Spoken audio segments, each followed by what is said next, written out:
Welcome to Win the Day from Back to the Bible. I'm your coach, Pastor Nat, and today we're going to talk about the peace of Jesus.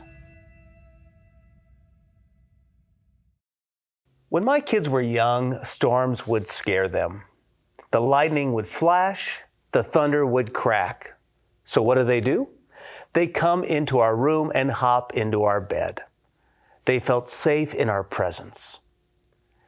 Though the world around them was out of control, there was safety, there was peace by just being with us. Jesus offers us that same kind of peace as we experience the storms of life and faith. This is what Jesus said about His peace in John chapter 16, beginning in verse 28. I came from the Father and have come into the world, and now I am leaving the world and going to the Father. His disciples said, now you are speaking plainly and not using figurative speech. Now we know that you know all things and do not need anyone to question you. This is why we believe that you came from God. Jesus answered them, Do you now believe? Behold, the hour is coming. Indeed, it has come, when you will be scattered, each to his own home, and will leave me alone. Yet I am not alone, for the Father is with me. I have said these things to you, that in me you may have peace. In the world you will have tribulation. But take heart, I have overcome the world. Here Jesus wraps up His talk with the disciples.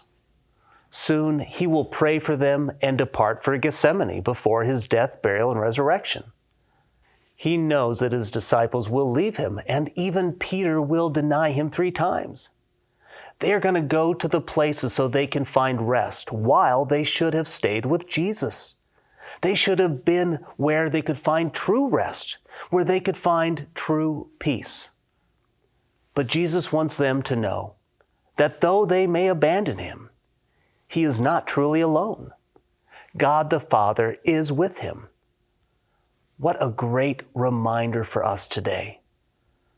Though our families and friends may abandon us, God will not. He is still with us. Though our co-workers may judge and reject us, God will never forsake us. He views us as His masterpiece. Though our neighbors may lock the doors when they see us coming, God's door is always open for us.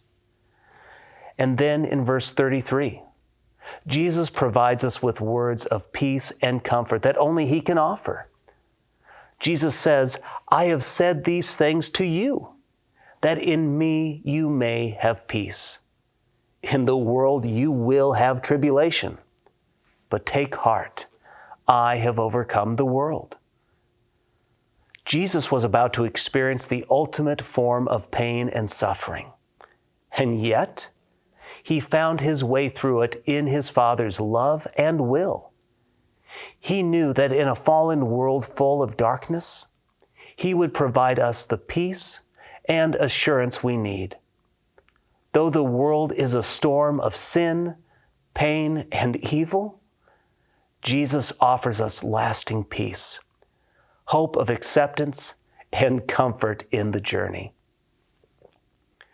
It's like going on a roller coaster or a theme park ride. Around you may be chaos, but you are safe and secure in your seat and harness. The key is to remember that God is there for you. He has a plan.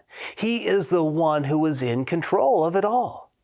And though we may experience wrong and injustice, Jesus is coming back with a gavel and a sword.